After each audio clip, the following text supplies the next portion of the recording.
miércoles y viernes, a todos los jóvenes simpatizantes y también a los curiosos que están por redes sociales, para que puedan asistir y escuchar lo que propone el Partido Aprista y también lo que son las políticas públicas, ¿no? Asimismo, también agradecer la presencia de...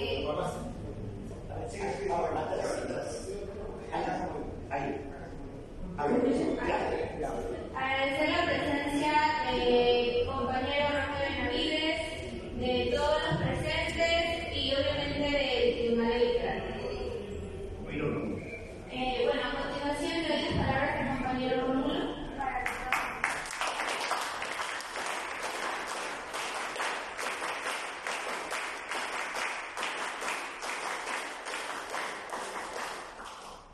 buenas noches, querido presidente del Tribunal Nacional Electoral, querido Roque, buenas noches, querido directivo del Tribunal.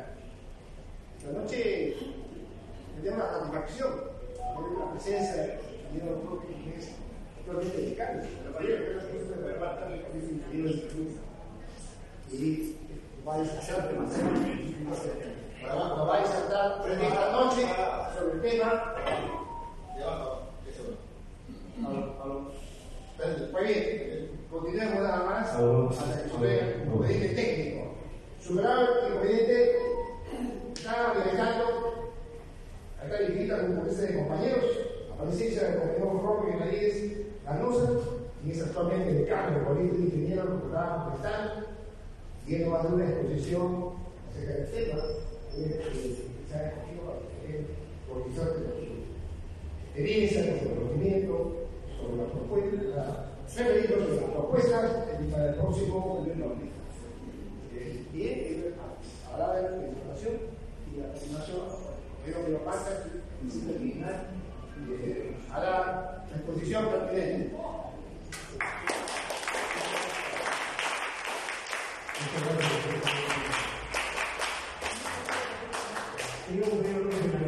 Bienvenido a esta casa de pueblo, casa del maestro jefe Nicolás Varela Torres, y usted pertenece para algo que dialogue directamente con nuestro querido jefe. Bienvenido, compañero Roque Benavides.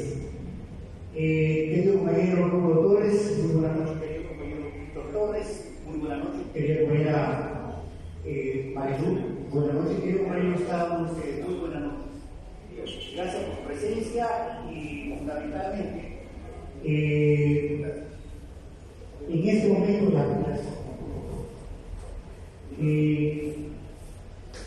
siguiendo con lo que nuestro querido maestro Pepe Villa lo mencionaba, de cara como legado, si sabes poco, te enseña.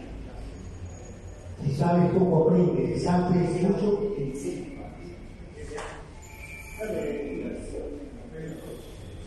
Lo importante, compañeros, es de que el partido sigue en esa línea de formación de cuadros, que es lo que requiere para justamente poder seguir avanzando en la organización y la estructuración de nuestro gran partido.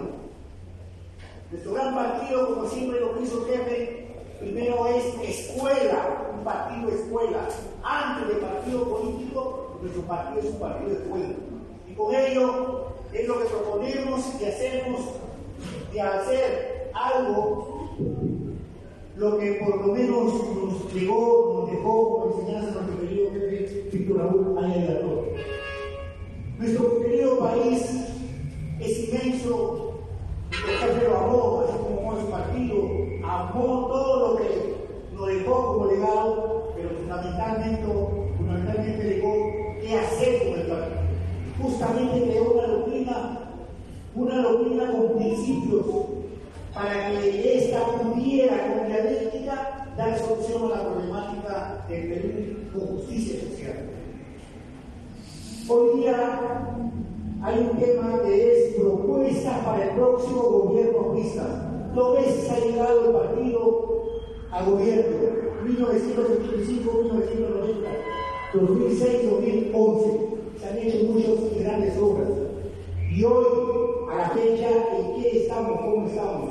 Solamente haciendo un pequeño preámbulo a lo que va desarrollando el querido compañero Rocco Benavides, vamos a hacer 4 diapositivas respecto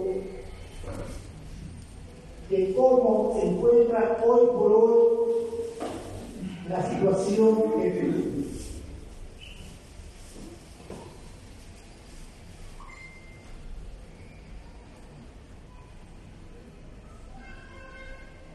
La problemática actual, compañeros. ¿Cuál es la problemática actual en nuestro querido Perú?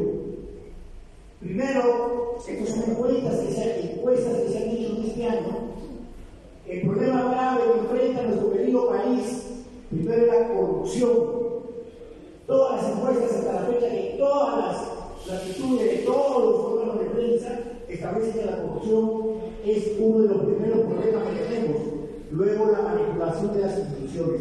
Es lamentable, y todos somos testigos, cómo lamentablemente el Ministerio Público, el Poder Judicial, el Jurado Nacional de Elecciones, la Junta Nacional de Justicia, están siendo manipulados por órganos extraños que no corresponden a la propia administración de la institución respectiva.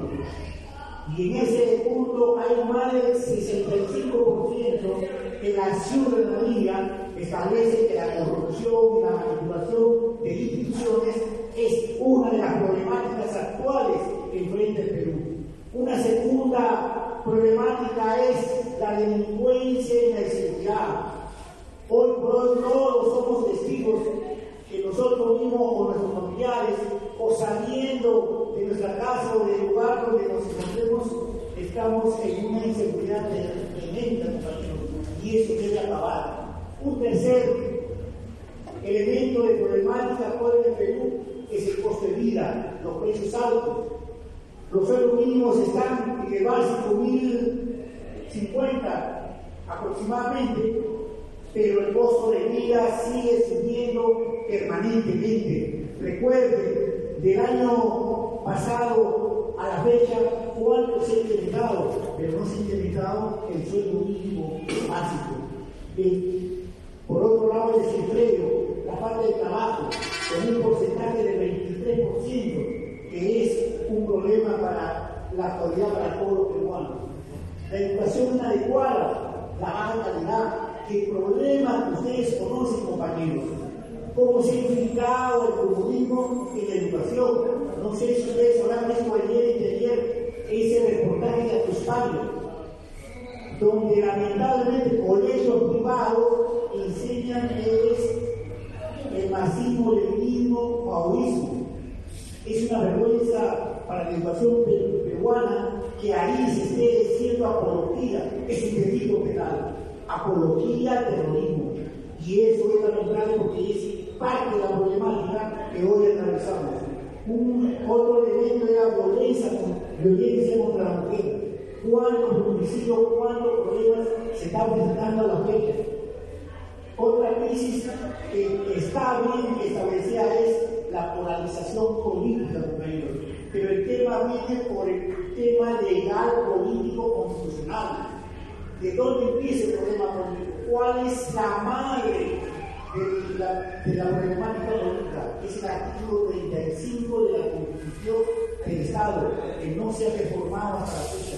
¿Por qué? Porque ese artículo permite que personas individuales constituyan partidos políticos personales. Hoy, quien no gobierna son partidos personales, son negocios personales, son clubes electorales. Es un gran problema que se debe reformar. Por supuesto, ahí está alineado la ley de organizaciones políticas, que es un sistema político antipartido político. Es por ello que nosotros perdimos la inscripción del 2021. ¿Por qué? Porque hay una tragatamela de requisitos burocráticos que solamente se solucionan con dinero. Es un problema, compañeros, como problemática actual del Perú. Y por supuesto la pobreza y muchos más problemas que se sintetizan en la problemática actual del Perú. ¿Quiénes son los responsables de la crisis política? Como lo dicen las encuestas, compañeros, el Congreso por una parte, porque ya lo dijimos. ¿Por qué? Porque en el Congreso no hay partido democrático, no hay partido partido con doctrina, no hay un partido que tenga una ideología que quiera Perú. Lo que existen son partidos, negocios personales, son vientres de alquiler. Y ustedes ya saben lo que sucede y la ley que están sacando últimamente. El otro problema de estos partidos de vientres de alquiler es lo que permitió justamente cuando el año 1993 Fujimori firmó la Constitución. En una de sus entrevistas y también en uno de sus vídeos dijo claramente que iba a desaparecer los partidos políticos como él llama tradicionales. Y vamos a ver quizás más adelante por qué.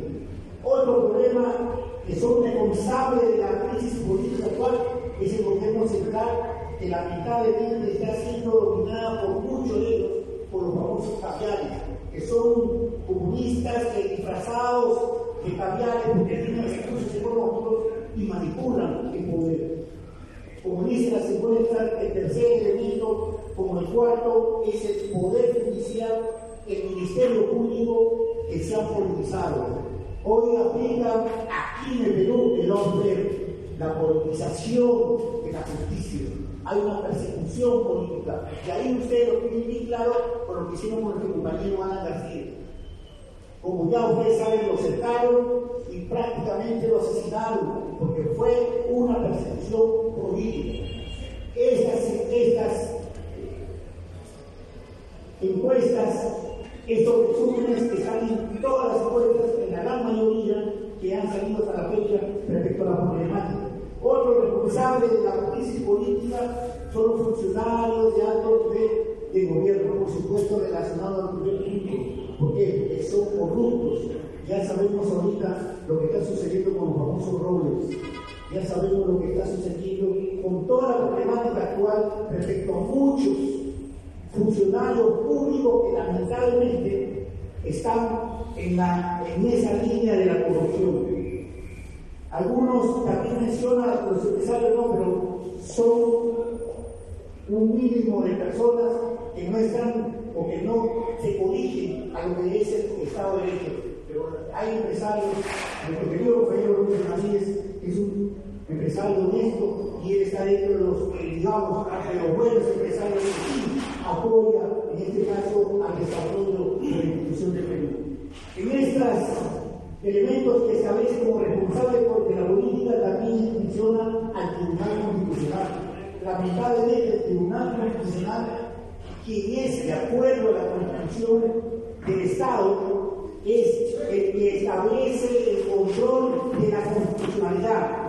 Y hay muchas resoluciones que están contradictorias a lo que y están como jurisprudencia establecida en el punto. Otro elemento, compañeros, según estos cuadros, es las economías ilegales, los gobiernos municipales y los medios de comunicación. Los medios de comunicación, ustedes saben, se han convertido en medios políticos. Hoy, muchos medios de comunicación son operadores políticos. Ahí ustedes tienen los programas políticos dominicales. Son los que emiten opinión política, que prácticamente se han convertido en operadores políticos. Consecuencias de esta crisis política. ¿Cuáles son las consecuencias? En primer lugar, compañeros, se ha agudizado más la pobreza y la desigualdad en el Perú. Facilita la corrupción con toda esa crisis política que nos encontramos y por ello es que va incrementándose. Mayor inseguridad ciudadana. Otro elemento como consecuencia es mayor desconfianza en el Estado. Hay mucha desconfianza de los ciudadanos hacia el Estado. Por otro lado, mayor crecimiento contrario a las personas, es decir, un menor crecimiento para los ciudadanos. Impide que las personas honestas se incorporen a la política. ¿Por qué? Porque tienen un hastio o tienen una desconfianza de la política. Menor empleo, peores servicios al ciudadano, salud, educación y agua. Es decir, compañeros, estos serían algunas de las consecuencias que tenemos en esta crisis política. Él habla, como siempre lo dijo Víctor Raúl, de plan mínimo del año 1931 en agosto es buscar justicia social y sobre todo buscando la dialéctica del tiempo y del espacio, es buscar la solución a ello. Por ello es que hemos tenido el honor de invitar a nuestro querido compañero Roberto Benavides para que nos dé alguna propuesta. Él con su amplia experiencia que tiene, está abocado justamente a hacer lo que corresponde, una mejora, lo que corresponde al país. Querido compañero Roberto Benavides, muchas gracias por su presencia y le damos la bienvenida. Ustedes, compañeros, el tema propuestas del próximo gobierno aprista por el compañero Roberto Benavides Canosa. Para los artistas.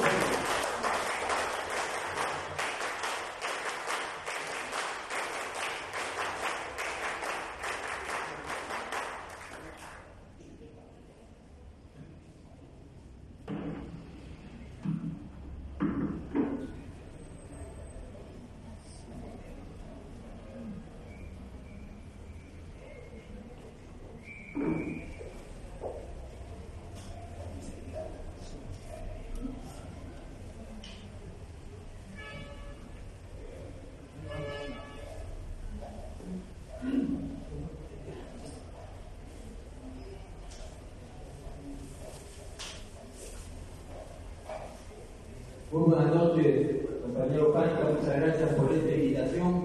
Siempre es un honor estar en el Partido Aprista, en la Casa del Pueblo, donde nos encontrábamos con Víctor Raúl, ahí en la jefatura, cuando éramos universitarios y cuando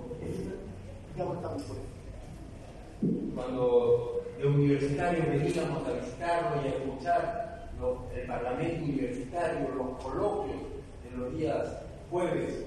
Una experiencia extraordinaria.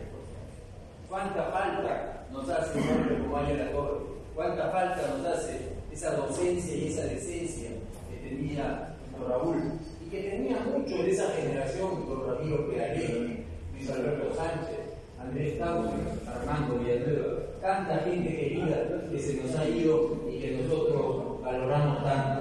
Por eso para mí es realmente honroso estar acá presente ante ustedes y con un tema muy sugestivo que lo planteó el compañero Panta. Yo no lo planteé. Él me dijo, podrías venir a hablar, a hacer un planteamiento del futuro gobierno aprista. Ojalá que haya un futuro gobierno aprista. Pero creo que hay que pensar mucho más amplio que eso. Hay que pensar que un plan de gobierno que sea bueno, es bueno para todos los peruanos, es bueno para todos los partidos, es bueno para el Perú, para los jóvenes, es bueno para nuestro futuro. Y por lo tanto, cuando yo acepté, estuve pensando un poco más allá del Partido Aprista. Yo no tengo otras lealtades que con el Partido Aprista y con la memoria de Víctor Raúl. Así que no que esté hablando ni que uno quiera acomodarse a entrar en política con otros grupos, como lo han hecho otros de Trujillo, por ejemplo, Elvira Rodríguez, que se fue con un grupo a tratar de optar por algunos puestos públicos.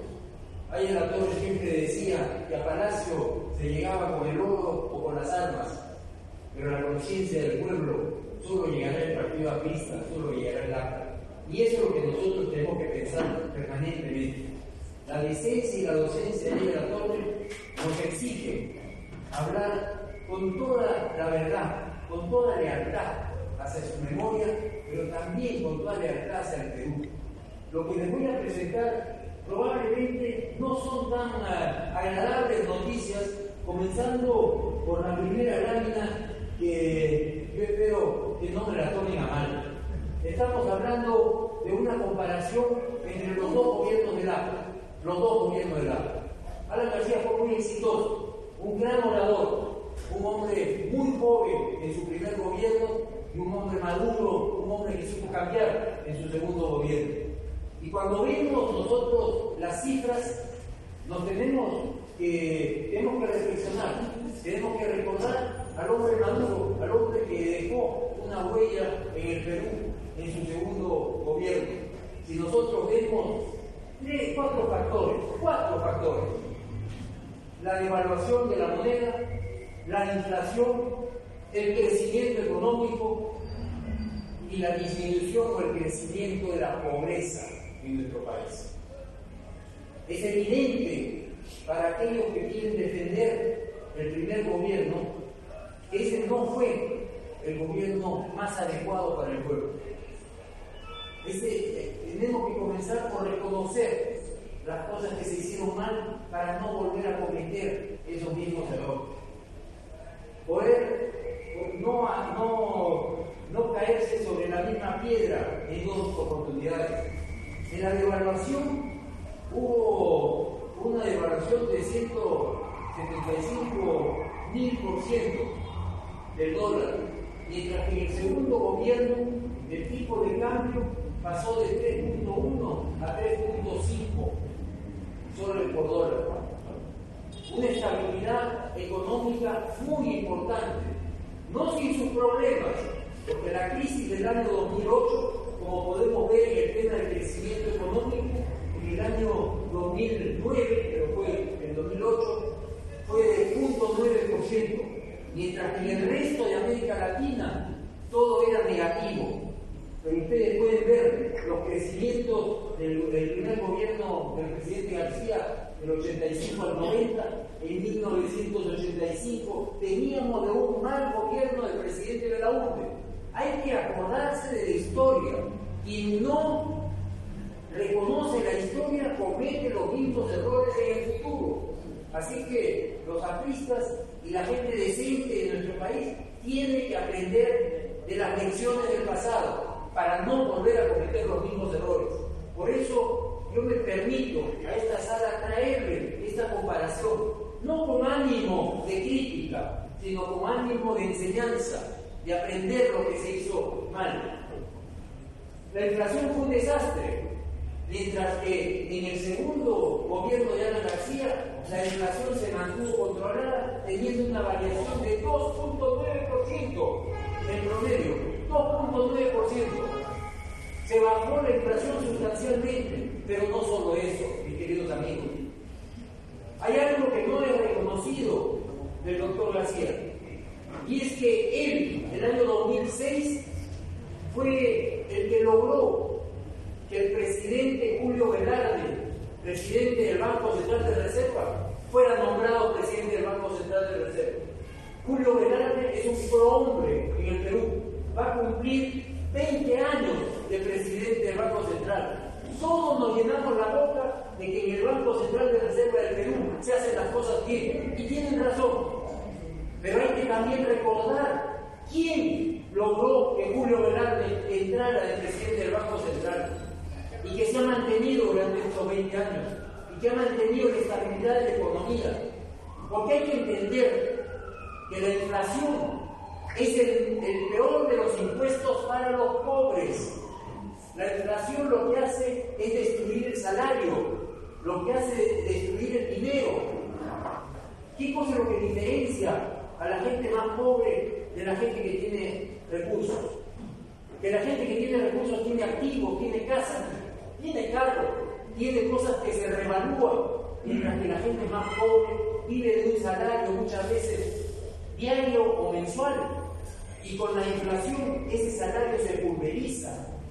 La inflación es el peor impuesto a los pobres.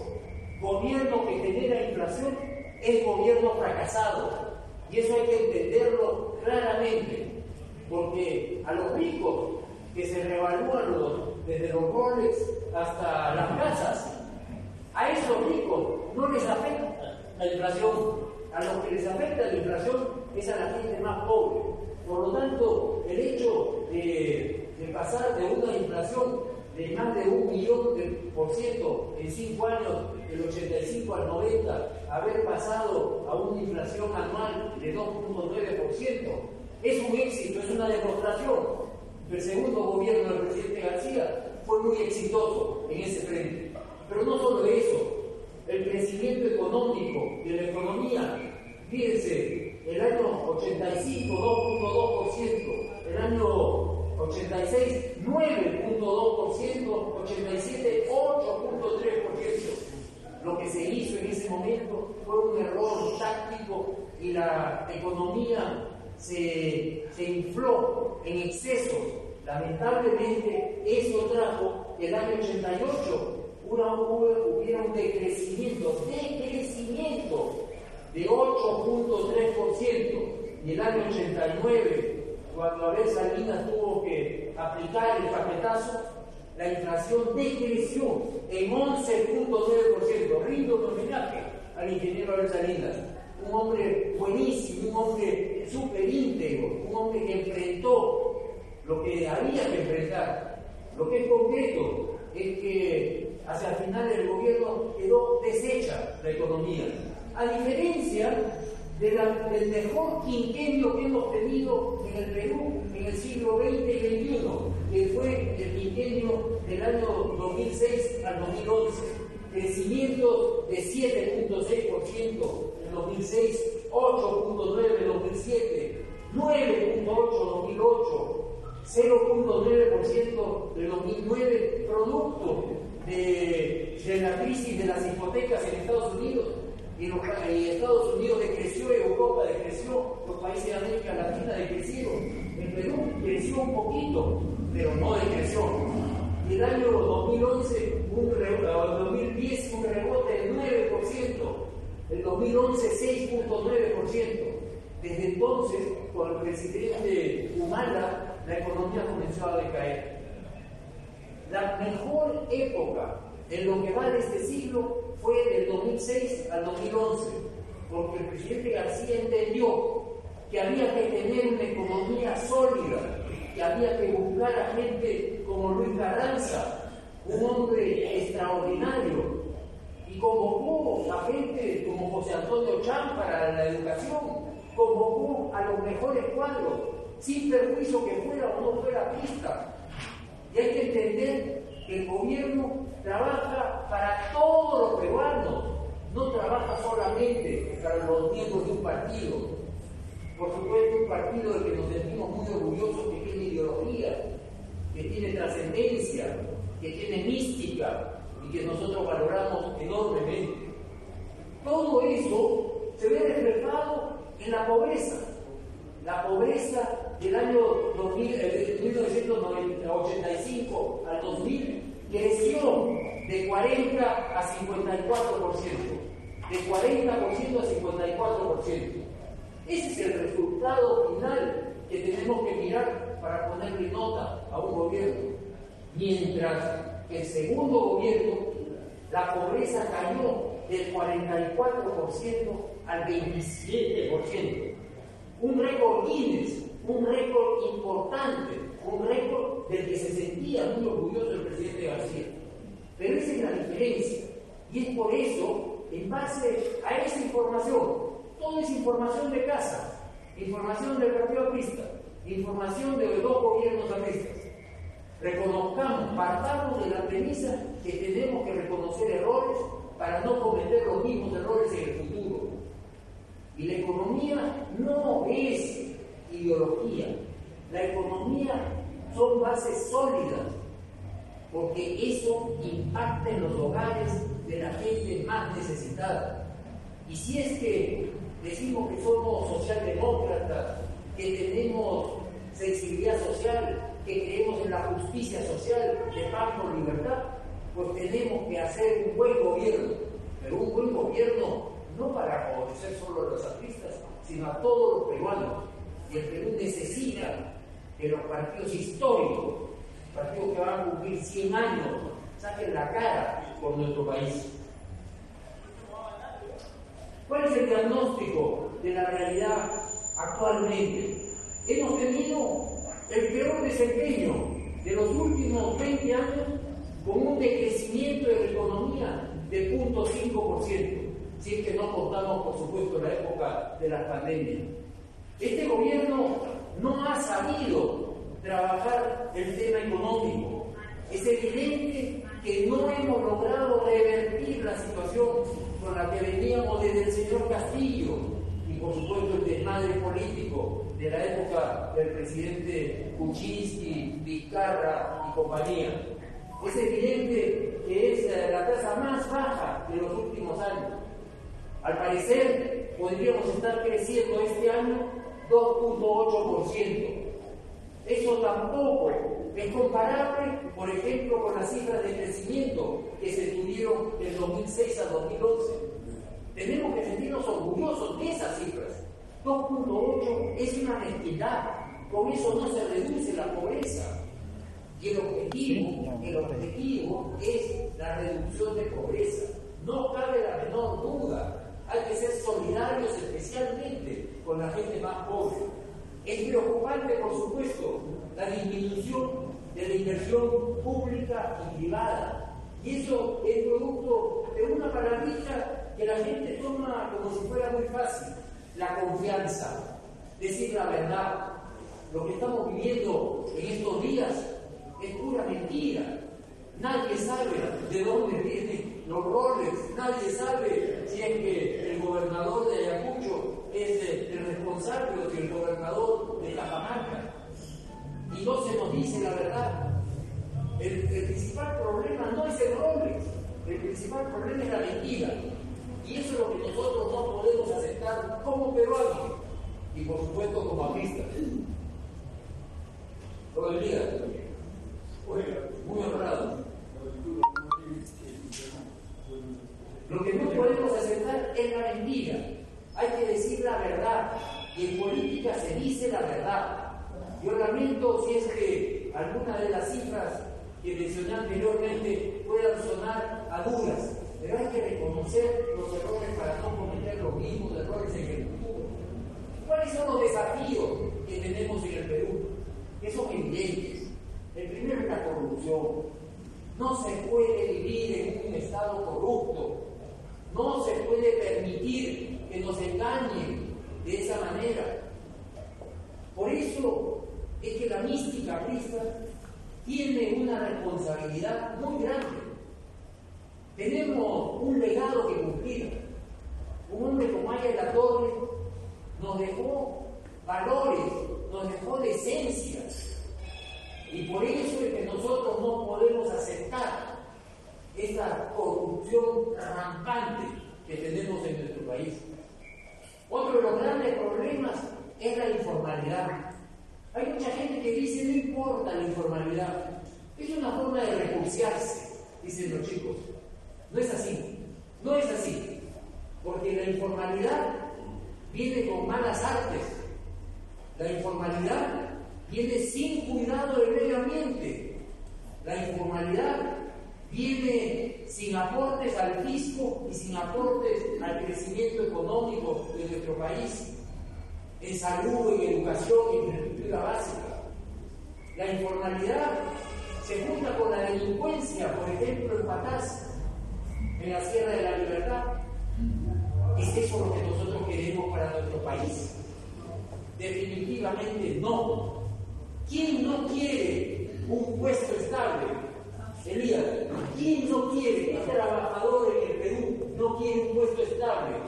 Pero no, resulta que el 85% del mercado laboral en nuestro país es informal. 85% de los trabajadores en el Perú son informales. ¿De qué le sirve al trabajador informal el seguro social, la CTS? ¿De qué le sirve si no está en una planilla? Y por lo tanto, los trabajadores manuales e intelectuales tenemos que trabajar juntos para que haya mucho más formalización.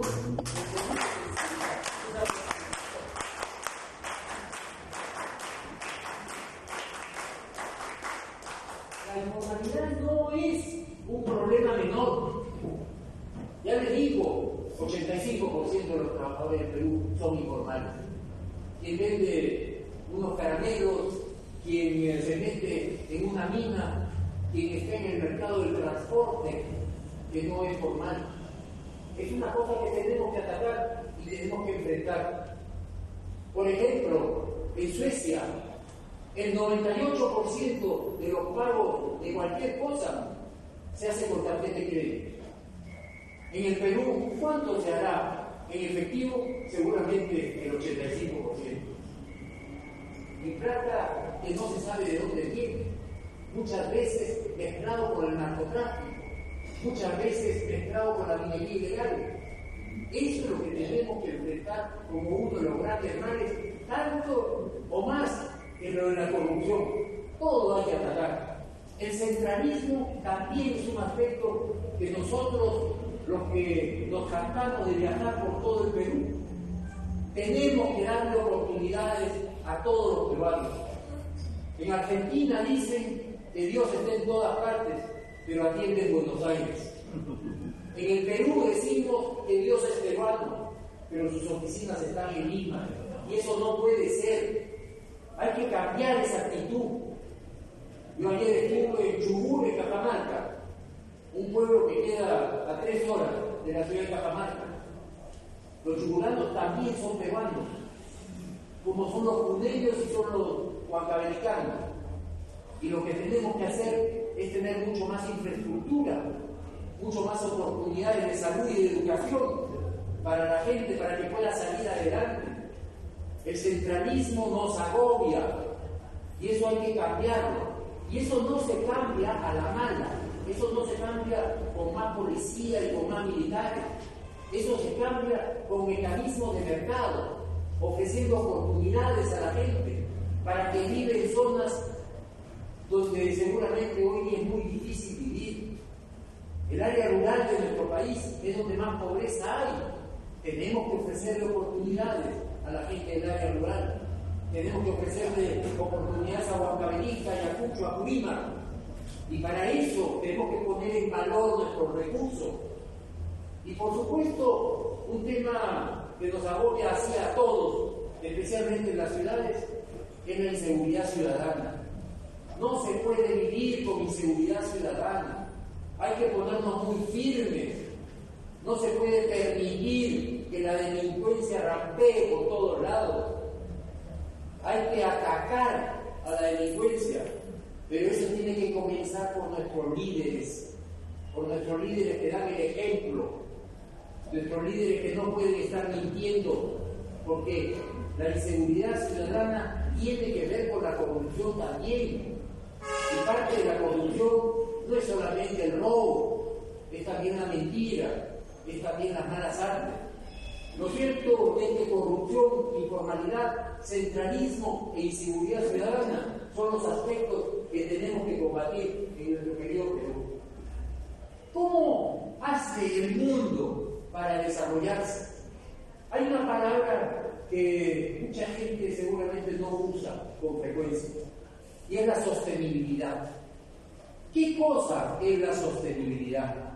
La sostenibilidad no es otra cosa, y hablará un ingeniero en este aspecto, una mesa que se sostiene en 3 patas. Y las 3 patas son el cuidado del medio ambiente, el desarrollo social, salud, educación, nutrición, infraestructura básica, seguridad, justicia.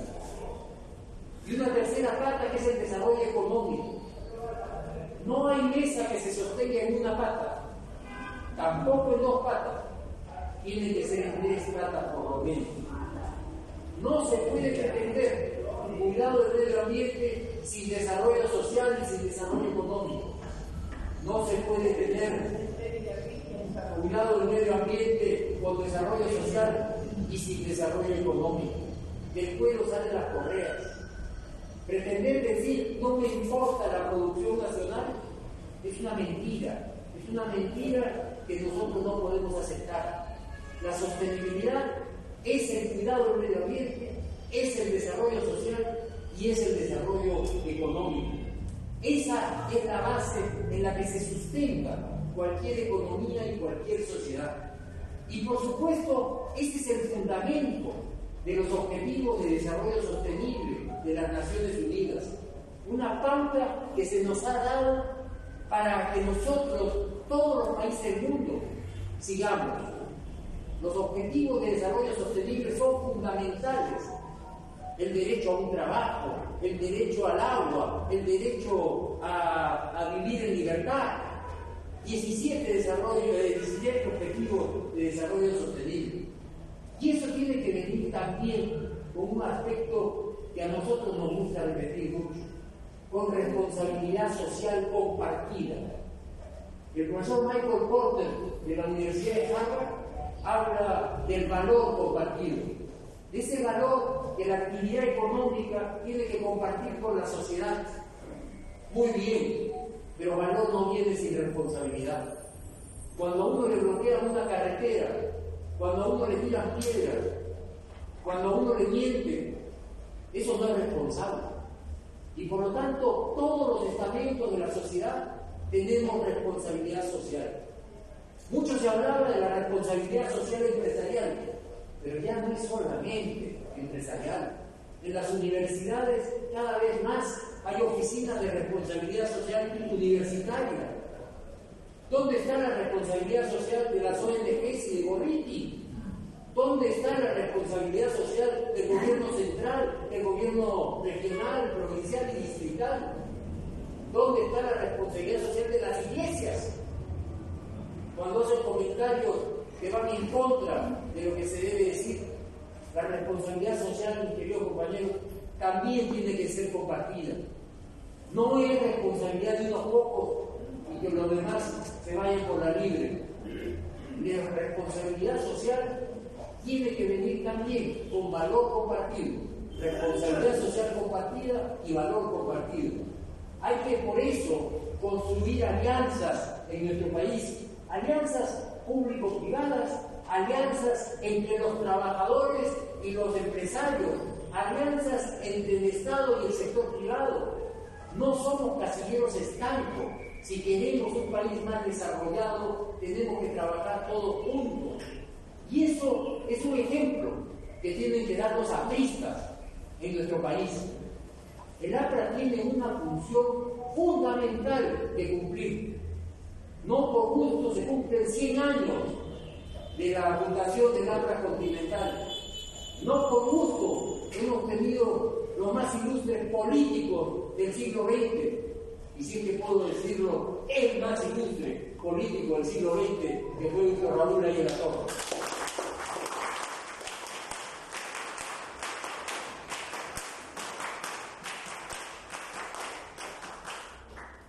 Cuando hablamos de temas medioambientales, mucha gente muy ideologizada pareciera que cree que esa mesa de la que les hablaba se sostiene en una parte. Solo el cuidado del medio ambiente. No hay que tocar nada.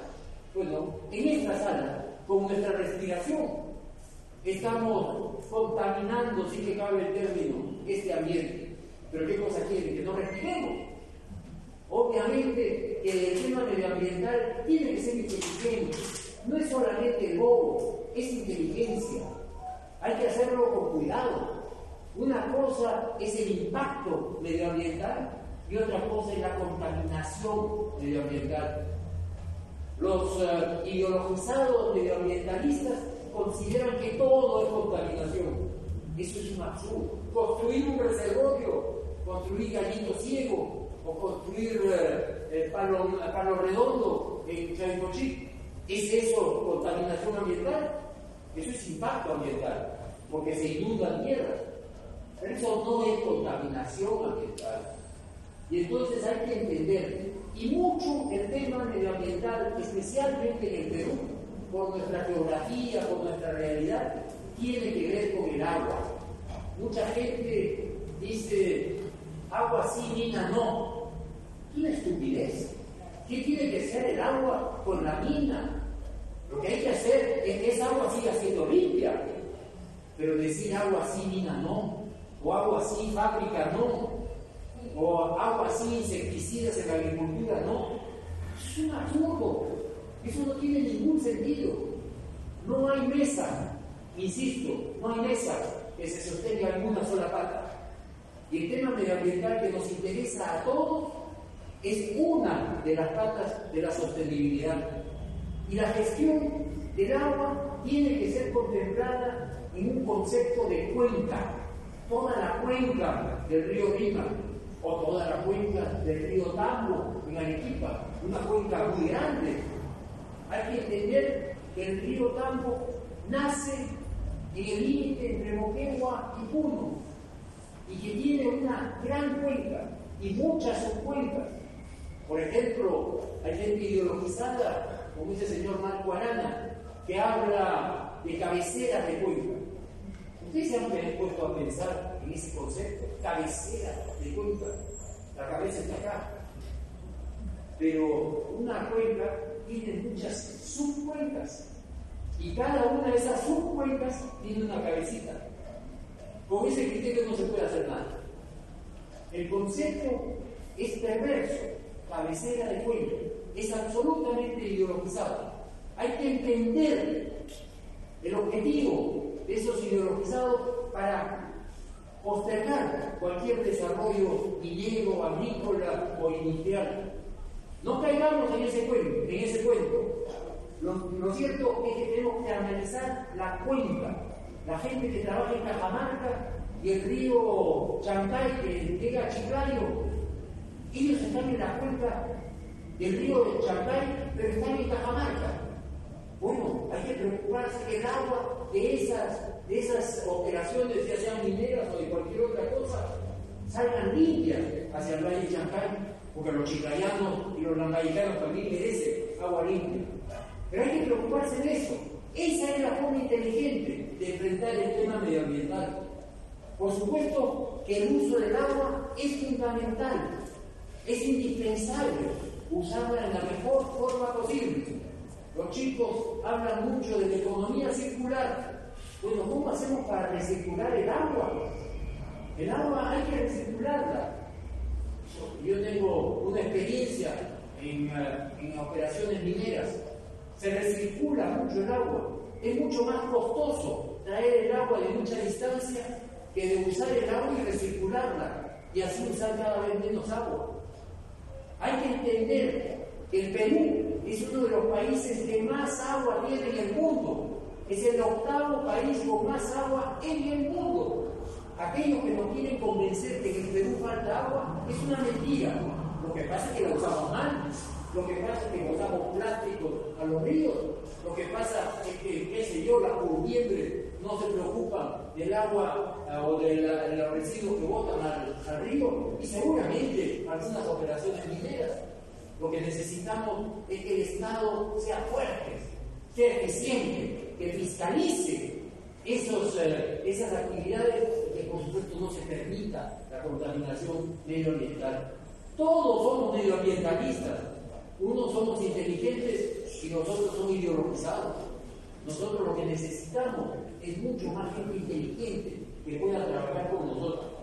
Lo cierto es que necesitamos sostenibilidad ambiental. Sostenibilidad ambiental que significa que todos podamos acceder al agua de forma limpia. El tema de los gases es menor en el Perú comparado con países más desarrollados, pero también es un tema que tenemos que enfrentar. Y lo que es evidente es que tenemos que administrar de la mejor forma el agua, lo que se denomina la gobernanza del agua. La gobernanza del agua, donde viene la hermandad entre los agricultores, los mineros, los industriales, las ciudades, los pueblos. Todos usamos agua. ¿Quién puede vivir sin agua?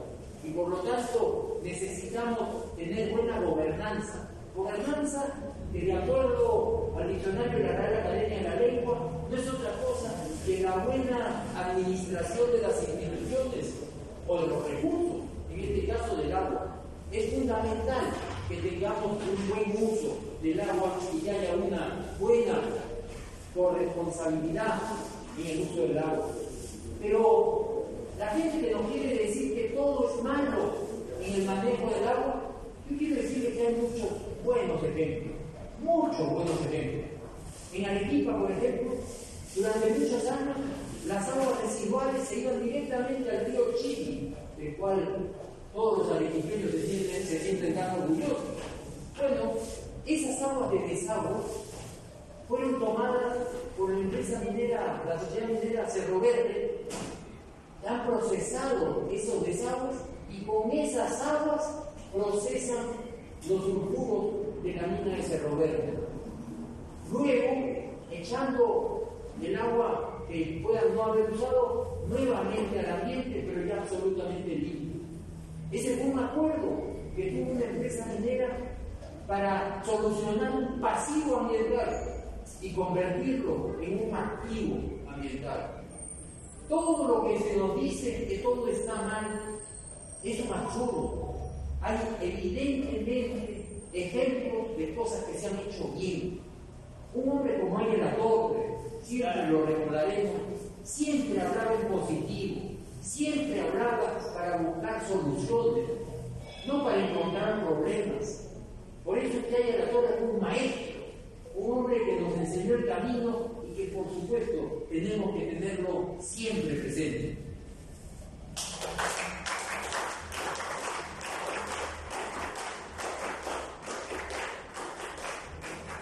El Partido Aprista y cualquier partido político no puede dejar de lado el aspecto social. Y el aspecto social tiene que ver con muchas aristas. No cabe la menor duda que con la pandemia quedó demostrado que estamos en una pésima situación de salud. Cuando uno escucha radioprogramas, y yo escucho radioprogramas a las 5:30 de la mañana cuando estoy haciendo ejercicio, y uno escucha los lamentos de la gente. Hoy día hablaban de las máquinas para la diálisis, que en Arequipa habían solamente 6 máquinas funcionando de 21. Bueno, eso no está bien, eso no está bien. Y creo que esa es parte de la eficiencia de la administración, de la gestión que tiene que hacer el Estado. Están muy bien las clínicas privadas para el que las pueda usar, pero el Seguro Social, el SIS, los servicios del Ministerio de Salud tienen que ser buenos, tienen que ser eficientes, tienen que llegar a la gente. Eso es la responsabilidad de cualquier gobierno. Por lo tanto, compañero Panta, si ustedes preguntan qué cosa es lo que tiene que ser un plan de gobierno del agua, tiene que ser dar salud y nutrición. No puede ser que sigamos con chicos anémicos. No puede ser. En el mundo ha crecido la anemia infantil. No hay derecho que eso suceda. La gente dice, sí, pues, este año no crecemos, el próximo año creceremos. Y los niños, y las madres gestantes, y los adultos mayores, eso no esperan. La responsabilidad que tiene un partido político es preocuparse precisamente por esa salud, por esa nutrición. Por supuesto que la base de la salud es el agua limpia. Cuando voy a Alemania y veo que quiero comprar una botella de agua sin gas, se ríen de mí, porque el agua es tan limpia que uno la puede tomar del caño. La gente se ríe cuando uno pide una botella de agua sin gas. Yo les pregunto a ustedes, ¿cuántos preferimos tomar agua de una botellita que tomarla del caño? Y ahí es donde comienza todo el tema de la salud. Por eso es que empresas públicas como Sedapal en Lima tienen que ser eficientes, no necesariamente privatizadas, pero tienen que ser eficientes, porque de esa eficiencia es que logramos tener un mejor servicio para nuestros niños, para nuestros adultos, entre los cuales me incluyo, por supuesto, y para toda la población. El agua y el saneamiento son fundamentales. No puede ser que el pueblo de la sierra se invierta en grandes monumentos. En la Pampa de Junín, que se habla del monumento a la Maca. ¿Y acaso el pueblo de Junín tiene agua y desagüe? No tiene. No se puede construir monumentos al caballo o al sombrero o a la maca, por más que sea un buen producto peruano. Pero lo que tenemos es esencialmente que dar los servicios básicos a la gente, y el agua y el desagüe son fundamentales. El tema de la educación no cabe la menor duda. Ángel Latorre fue un maestro. Ángel Latorre fue un maestro. Alan García también es lo suyo en la escuela de política de la Universidad de San Martín, hizo lo suyo. Pero Ángel Latorre fue un apóstol de la educación, dedicó su vida a la enseñanza. Esos coloquios, esos parlamentos universitarios, él no necesitaba ir a una universidad para dictar cátedra. Él la dictaba acá, en la Casa del Pueblo, acá, en este local. Y todavía, cuando uno camina por estos pasillos, uno lo está escuchando. Y ese Ángel de la Torre, ese Víctor Raúl, nos está diciendo que nuestro pueblo necesita más educación en los colegios, en las universidades. Lo que diferencia a la gente en el mundo es la educación. No es el carro, no es la ropa, no es el dinero. Lo que diferencia a la gente en el mundo es la educación. Esa es la inversión que tenemos que hacer como país. Esa es la inversión y esa es la preocupación que tiene que tener un partido centenario como el Partido Aprista. Pero todo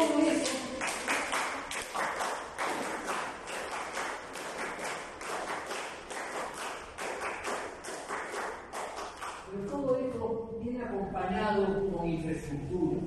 Lo que diferencia a los países desarrollados de los países subdesarrollados es que tienen buena infraestructura, buenas carreteras, buenas líneas de alta tensión, conectividad digital. A mí se me parte el alma cuando en la época de la pandemia escuchaba que los niños en Cajamarca se iban a la punta de los cerros con el teléfono de la familia porque no había conectividad digital. ¿Cómo pueden haber estudiado esos chicos? Necesitamos conectividad digital hoy día, es un derecho humano. No es una cuestión potestativa, tenemos que dársela y tenemos que tener mejores puertos. Yo felicito la iniciativa de la construcción del puerto de Chancay, una obra que hemos visitado, una obra maravillosa, 1.300 millones de dólares de inversión en su primera etapa y luego crecerá. Pero eso tiene que venir acompañado con mejores carreteras, con mejor conectividad, con más cabotaje. Toda esa infraestructura es fundamental.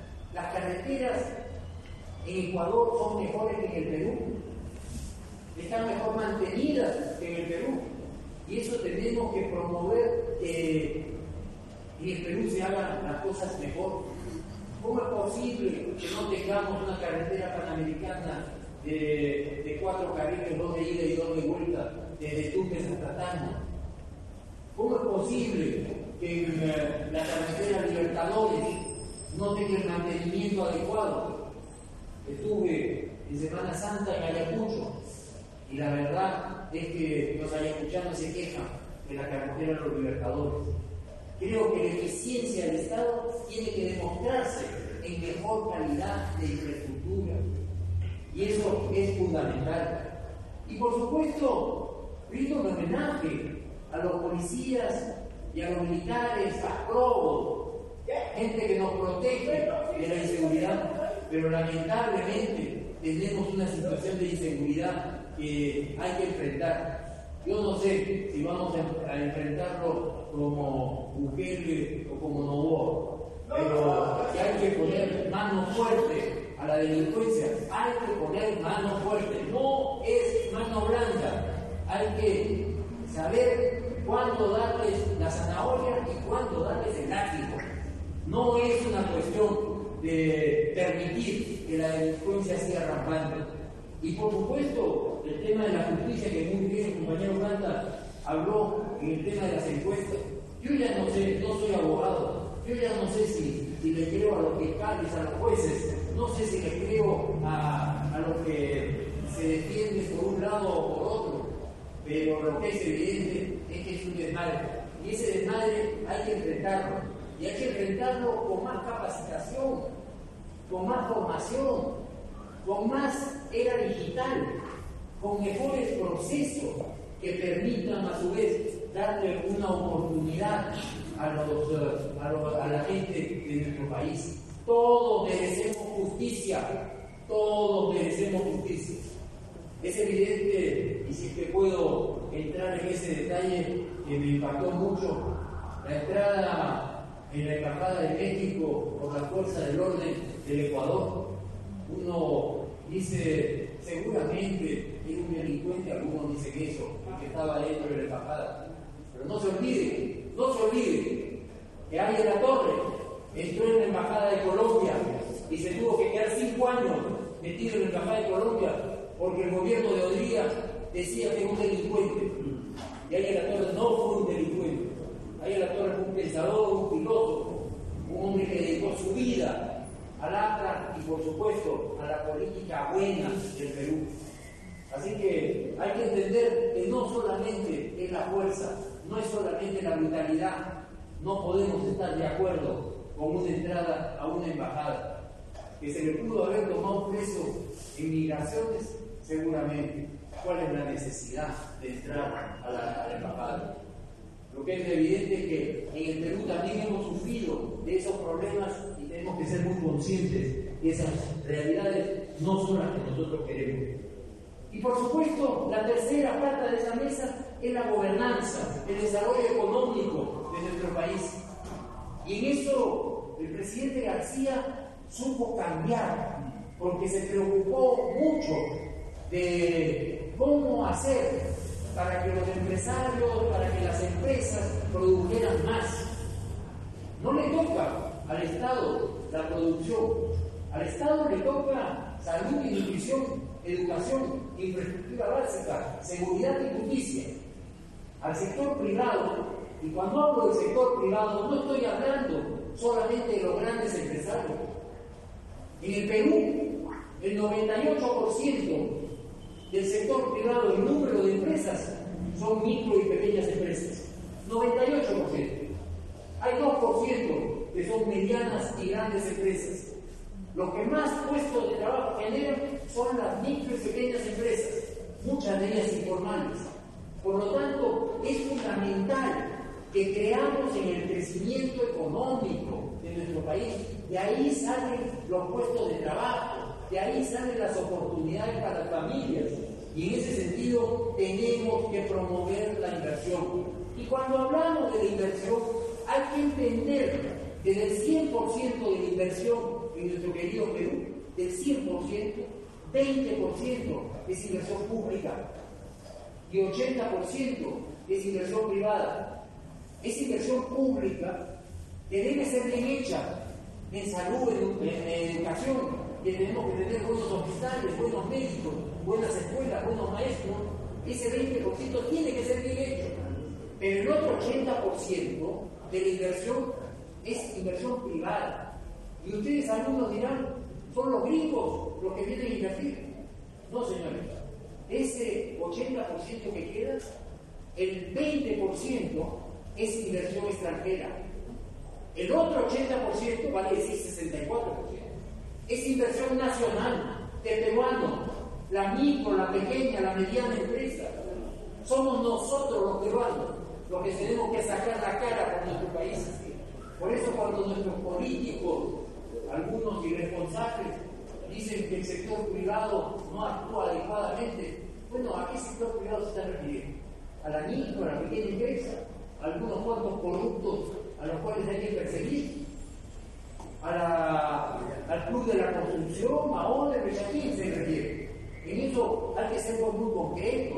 No se puede generalizar.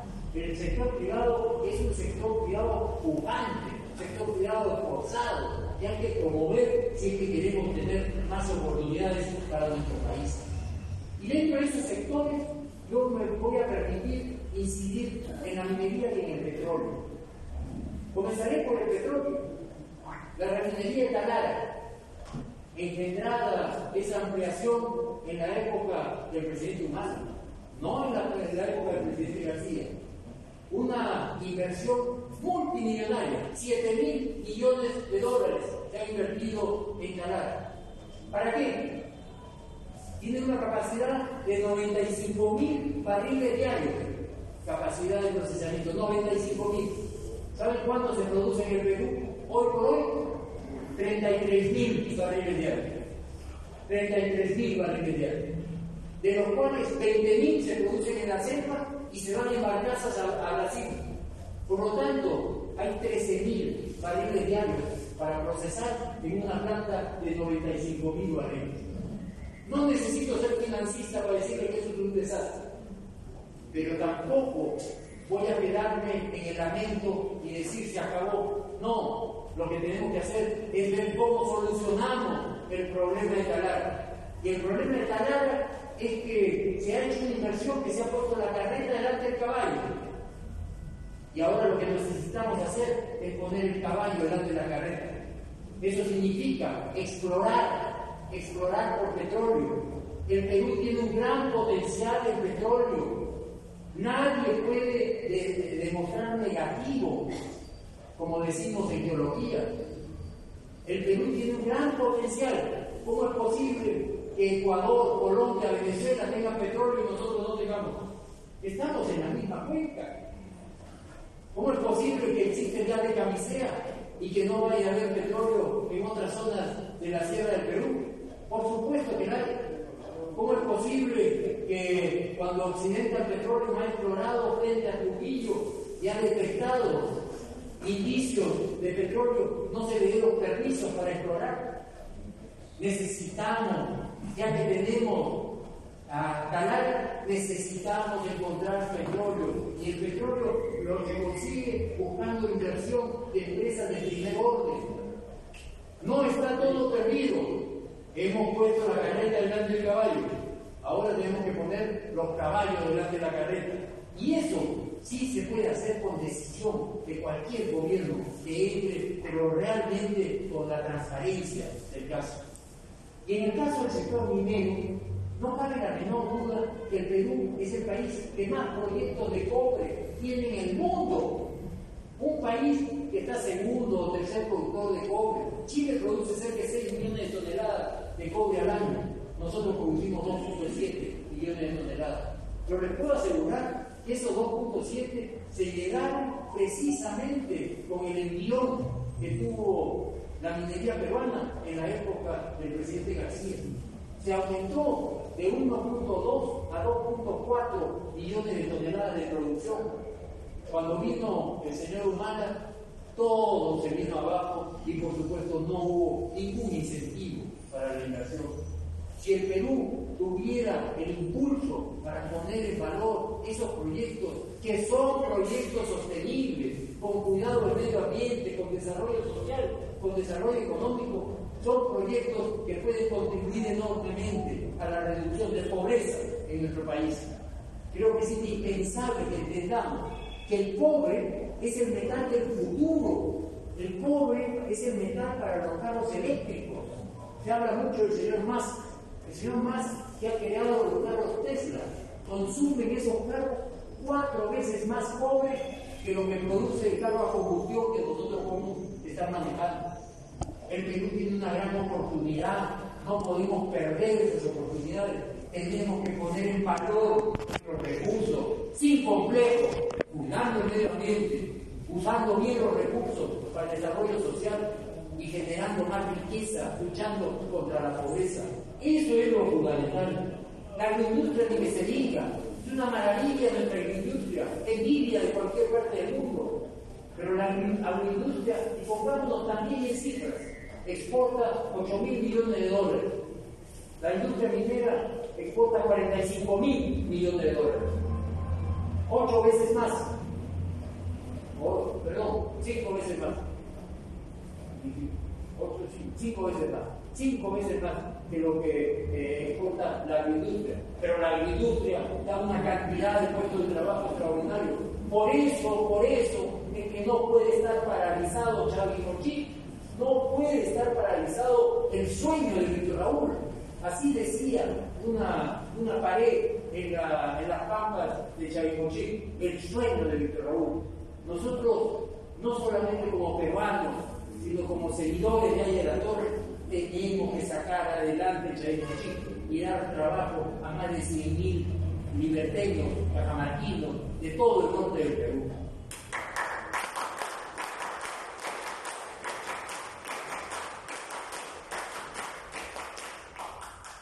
La pesca y la acuicultura también son un potencial enorme. El Perú está bendecido con recursos de pesca. Tenemos que promover seguramente la industrialización de la pesca, de la minería, de los productos agrícolas. Claro que sí. Tenemos que buscar industrializar lo más posible. Hoy día el Perú tiene una oportunidad de oro. Europa está con costos de energía altísimos, producto de la guerra entre Ucrania y Rusia. El gas que venía de Rusia ya no llega a Alemania. Esa industria alemana está buscando dónde ir. La China no demuestra las calidades democráticas que debería estar demostrando, y hay desinversión en la China. ¿A dónde van a ir esos países que estaban invirtiendo en China, produciendo con gas barato ruso? Bueno, pueden venir a América Latina, si es que nosotros damos las oportunidades para que vengan a invertir. Nosotros, junto con el expresidente de la Sociedad Nacional de Industria, mi amigo Ricardo Márquez, nos fuimos a Alemania en el mes de septiembre para hablarle a los inversionistas alemanes, decirles que en el Perú hay talento, en el Perú hay costo de energía barato, en el Perú hay oportunidades de industrialización y que el Perú está esperando sus inversiones. Pues eso lo tienen que hacer los líderes políticos también. Alan García y Aya de la Torre, por supuesto, eran hombres que veneraban por mucho respeto de la comunidad internacional, y es indispensable que atraigamos esa industria manufacturera a nuestro país. La industria manufacturera es probablemente lo que más mano de obra por dólar invertido genera. Es indispensable. Queremos ser un país industrializado.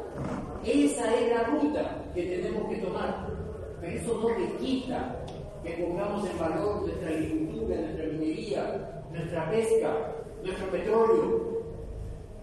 Cuando algunos dicen que son recursos naturales, son recursos no renovables, son términos que no se contradicen con la industrialización de nuestro país, que debería de ser un objetivo muy importante. Y por supuesto el turismo hay que fomentarlo, porque el turismo es una cosa con la cual hemos sido bendecidos. El Perú es una maravilla turística. No puede ser que bloquee el ferrocarril a Machu Picchu. Ahí hay que tener prioridades. Una cosa es la queja y otra cosa es destruir la imagen del país. Un poco de zanahoria, pero un poco de látigo. Acá no hay que ser tan blando, hay que tener mucho cuidado. No podemos destruir una maravilla como la que tenemos en nuestro país. ¿La gente acaso va a querer regresar cuando lo tuvieron retenidos con el ferrocarril? Y esa gente le dice a 10 o 20 o 30 de su familia para que no vengan. En el Perú llegan hoy día 2 millones, 3 millones de turistas. ¿Cuántos turistas van a España todos los años? 70 millones. A las playas, por supuesto, pero también a sus maravillas. ¿Cuántos turistas van a Indonesia? Para no hablar solamente algo de 60 millones de turistas. No creamos que estamos en el mejor de los mundos. Tenemos un potencial para crecer el turismo extraordinario.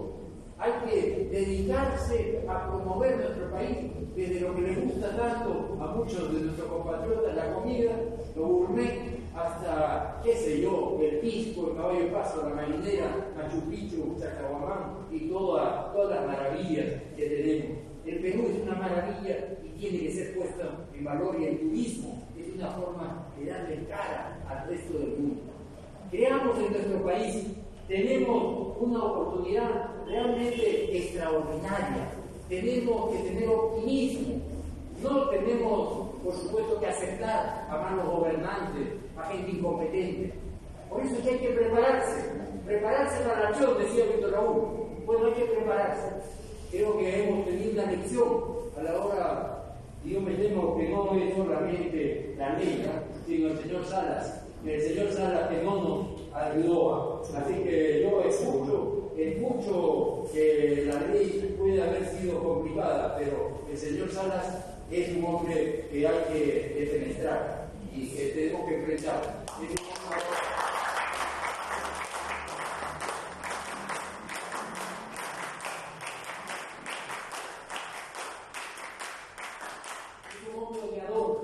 Y esos soñadores no necesitamos en el Perú. Aya de la Torre nunca odió. Yo soy testigo de ese pueblo. Aya de la Torre, que lo tuvieron 5 años en la embajada de Colombia, que no pudo venir al entierro de su madre. un hombre que siempre lo tuvieron muy maltratado, nunca odió, ni siquiera odia. Hay gente que criticó la coalición. Bueno, hay formas de interpretar la coalición. Una del no odiaba, la otra era una claudicación. Ahí la Torre era mucho más grande, una claudicación. Ahí la Torre creyó que la gobernabilidad estaba por delante de lo que él podía considerar bueno o malo, y logró llegar a un acuerdo con el presidente Odría. Bueno, el presidente Odría, que lo tuvo 5 años en la embajada de Colombia. Yo no sé cuántos de nosotros aceptaríamos, pero él lo hizo por la gobernabilidad del Perú, y eso hay que repetirlo las veces que sea necesario. Lo que es evidente es que cualquier gobierno lo que tiene que buscar es que el país sea próspero, que tenga mejor educación, que esté integrado con el mundo y que dé oportunidades de desarrollo, especialmente a los jóvenes que están acá con nosotros. Porque el Perú les debe a los jóvenes mucho. Ustedes no tienen por qué aceptar que el Perú no crezca a la velocidad que debe crecer. Necesitamos crecer mucho más. El Perú, como decía Jorge Basadre, es más grande que sus problemas. O como reza el título de su libro, Perú, problema y posibilidad. Esta noche hemos venido a decirles que el Perú tiene muchas posibilidades. El Perú tiene instituciones fuertes, con mística, con ganas, y tiene gente decente que puede hacer un buen gobierno, como son los artistas.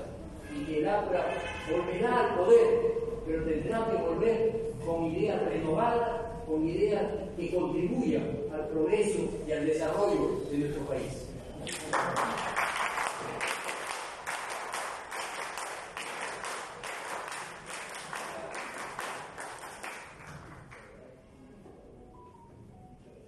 Muchas gracias, querido compañero Roque Benavides. Excelente exposición, básicamente ser propuestas y muchas más. Compañeros, vamos a abrir un bloque de preguntas, pero preguntas concretas, máximo 2 minutos. Por favor, algún comentario, no se aceptan solamente preguntas a casa. ¿Están de acuerdo? Sí. Conforme. Compañero, por favor, pregunta directamente. Compañero.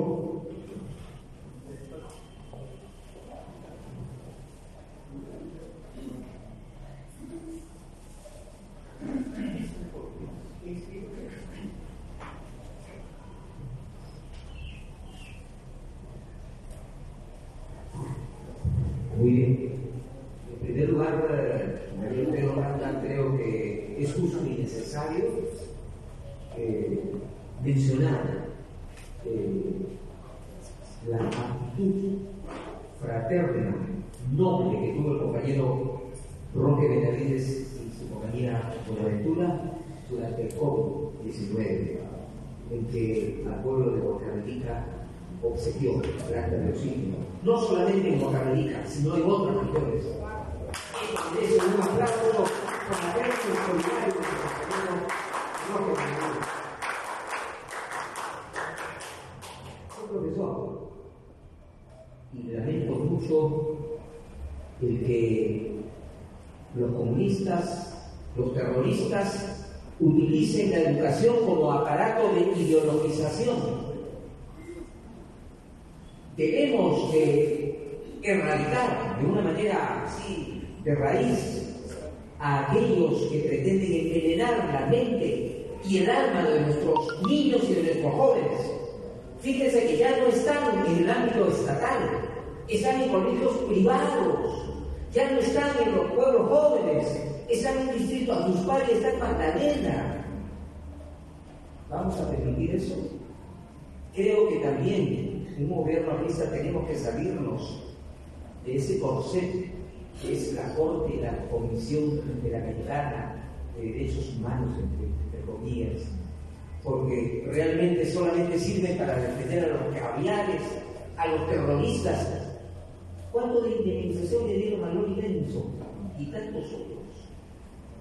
Mi pregunta a usted, compañero Roque, como empresario primero, Existe en antecedentes un ejemplo muy importante de los mexicanos, Italia, en el Cusco, que invirtieron para conservar las truchas en los ríos, y no solamente en los ríos, sino también en las lagunas. De qué manera todas las industrias pueden evitar esa contaminación ambiental que tanto se siente en nuestro país.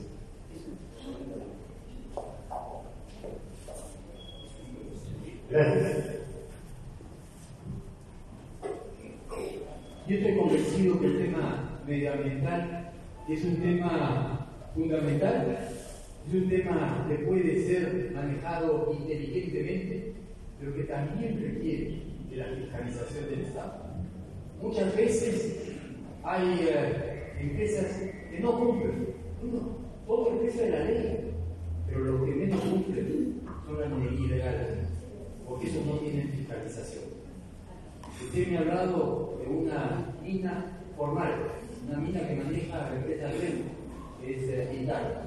Y bueno, es una empresa que cumple con estándares internacionales y que por lo tanto sus accionistas, sus gerencias, sus jefes exigen ese cuidado con el ambiental. Yo me pregunto a los informales y a los ilegales, ¿quiénes exigen nada? Porque les puedo asegurar que a Italia van 5 o 6 veces al mes a fiscalizar. En una operación informal no van nunca. Entonces, acá y además hay un doble rasero, porque la minería está a 350 toneladas por día, lo administra o lo fiscaliza el gobierno regional. Encima de 350 toneladas lo fiscaliza el Ministerio de Energía. Yo les quiero preguntar, porque no hemos hablado mucho del tema de la descentralización. Los gobiernos regionales han estado a la altura, en general, han estado a la altura, tienen las capacidades, han actuado transparentemente. Me acuerdo una bomba de tiempo que nos dejó Toledo. Ya después el presidente García tuvo que seguir con este proceso de regionalización. Yo creo que en eso también hay que meterle dientes. Tenemos que enfrentar un problema. Es que queremos que haya más satisfacción, más bienestar en nuestras regiones. Tiene que haber, como decía don Javier Pulgar Vidal, el sabio Javier Pulgar Vidal, no como el sobrino, el padre, el hijo. Él hablaba de las 6 regiones transversales que tenían costa, sierra y selva y que fueran unidas por el mar de Grau. Yo sé que estamos yendo del cuidado del medio ambiente y estamos terminando en la regionalización, pero todo está vinculado. Y es evidente que las empresas mineras tienen que promover que haya más truchas en las lagunas, que haya más truchas en los ríos, como lo ha hecho Cerro Verde. Hoy día en el río Chiri hay truchas, hay vegetación, cosa que ya se había perdido. Y creo que eso es lo fundamental. Pero la fiscalización es muy intensa para empresas formales y muy poco intensa para empresas informales.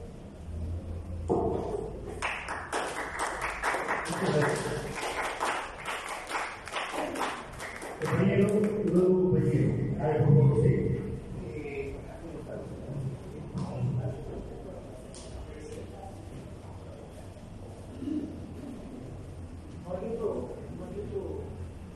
Bueno, muchas gracias. Muchas gracias, buenas noches a los compañeros. Ingeniero Roque Benavides, muchas gracias por esta invitación. Particularmente vengo de la Asociación de Graduados y Egresados de la Universidad Federico Villarreal.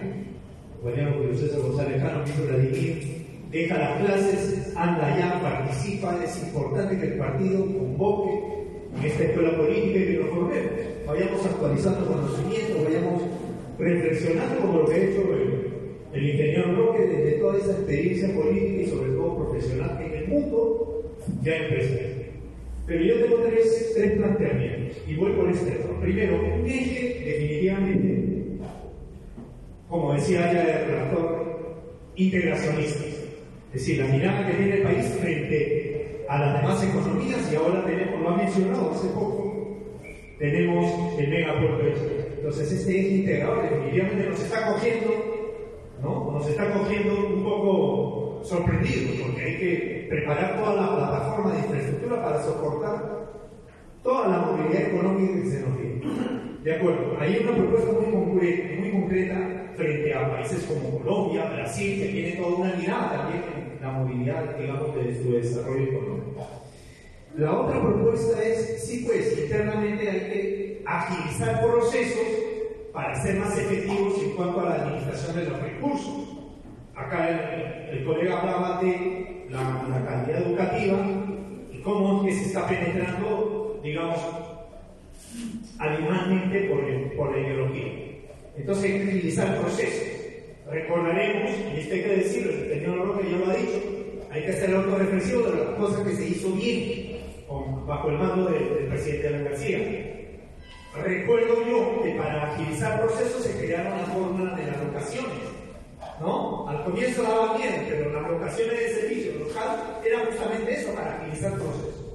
Creo que ahí hay una fórmula que va a permitir romper la tramitología, modernizar al Estado a nivel de sus recursos, de sus proyectos, y esto nos puede ayudar a impulsar rápidamente para avanzar con proyectos de inversión a nivel de regiones, ¿no? Porque se ha burocratizado tanto que ahora está pidiendo dinero para hacer una carreterita, cuando usted mismo está mencionando que hay que poner énfasis, por ejemplo, en la salud, en el agua, en la educación. Y el tercer punto que sí es fundamental, yo sí creo que el partido tiene que tener una postura muy firme, no solo con el tema de la economía, sino con los valores. Porque ya usted lo dijo, empezó su discurso muy bien, esta exposición muy bien. ¿Por qué no hablamos de las cosas bien hechas, pero al mismo tiempo? Porque somos buenos. Porque el maestro Víctor Raúl no metía la pata, no estaba en pequeñeras. Esa firmeza es importante recuperar. Creo que si aspiramos a un gobierno aprista, sólido, firme, con valores, porque no nos pueden estar tirando de fujimoristas, no nos pueden estar tirando de corruptos. En casa y en el barrio yo digo, no soy aprista, ¿de qué? ¿Cuál es el problema? Pues los apristas somos libres, ejemplares, tenemos valores, sabemos trabajar, hacemos cosas aquí, ¿dónde nos encontramos? Gracias, compañero. Muchas gracias, hermano.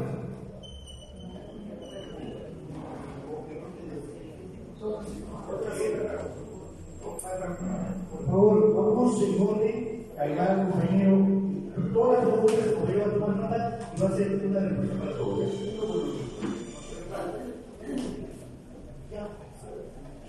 Por favor. Disculpen, nuestro querido compañero Rómulo Torres Palma, aprista para el compañero Rómulo Torres.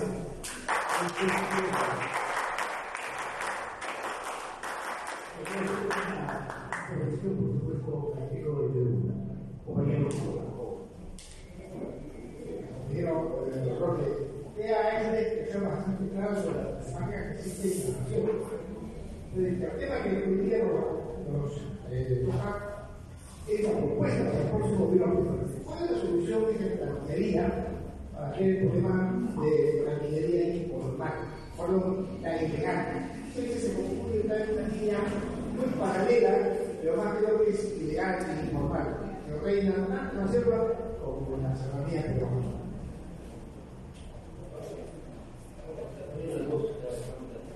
Definitivamente yo no puedo estar más de acuerdo con el tema de los valores.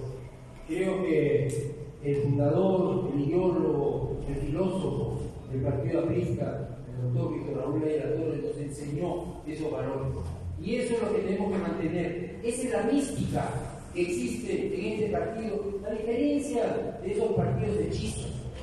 La APRA tiene una responsabilidad muchísimo mayor y tenemos un legado que cumplir, que nos viene del más allá, que nos viene de allá de la torre y que debemos cumplir y queremos cumplir. Definitivamente estoy totalmente de acuerdo.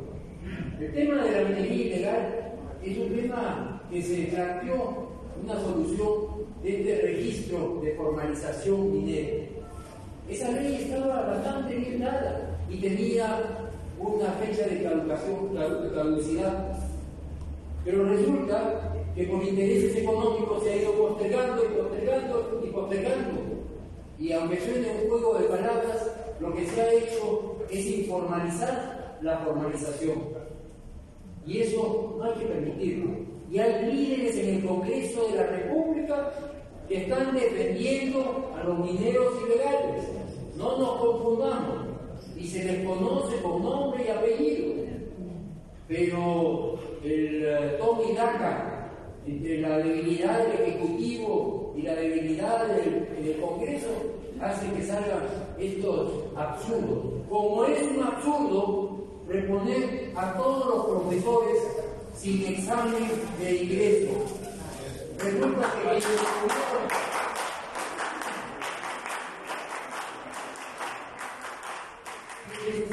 esfuerzo, quienes se prepararon y se capacitaron, no vale para nada.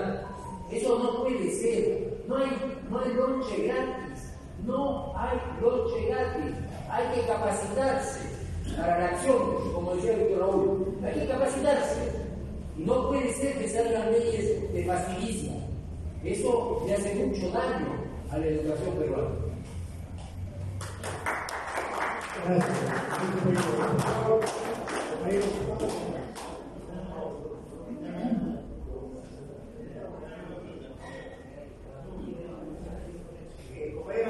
Dos últimas.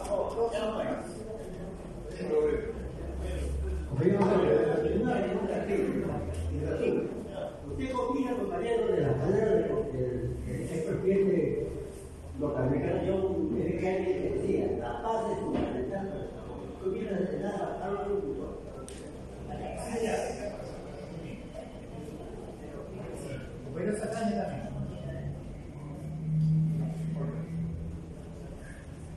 Compañero, para sintetizar, creo que es importante como juventud, ¿no? Volver a las bases del partido, ¿no? Y mi pregunta sería concisa. Es importante que en un futuro gobierno aprista se deba aplicar la democracia funcional tan fundamentada a través de la bibliografía aprista y también, por ende y por consecuencia, establecer el Congreso Económico Nacional como base de la ingeniería del Estado para un próximo gobierno aprista. Gracias.